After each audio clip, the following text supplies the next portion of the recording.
vraiment formidable. Il faut vraiment y aller. Dominique, On y oui, allait ensemble, je suis d'ailleurs. absolument d'accord. Ouais. D'ailleurs, nous étions assis Oui, à côté là, à côté de par le plus grand des hasards. Ah bah, pour une fois que ça parlait pas de couple, Et on était tous les deux, on ne respirait plus, mais Oui. c'est magnifique parce que on sent la mer, on sent le combat de l'homme contre la mer, on sent le combat de l'homme contre lui-même, il y a une espèce de force qui se dégage de cet acteur qui est absolument incroyable. Oui.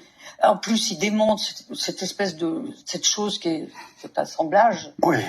qui est censé Représenter l'épave. Ouais. et il la démonte et ça tombe un peu. On se dit, il va jamais s'y retrouver. Il s'y retrouve. Je sais pas comment il fait. Oui. On est sidéré d'un bout à l'autre du spectacle.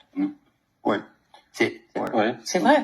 Oui, non, moi je trouve que c'est l'essence même du théâtre. C'est-à-dire qu'avec rien, on nous embarque dans une épopée invraisemblable, incroyable. C'est-à-dire qu'avec 2 escabeaux et un seau d'eau, il nous fait une tempête quand même. Hein. Et donc il faut quand même y croire. Et on y croit tout le temps. Et puis c'est vrai qu'il nous dit le texte, on l'entend à chaque instant le texte de Victor Hugo, qui pourrait être un tout petit peu grandiloquent de temps en temps.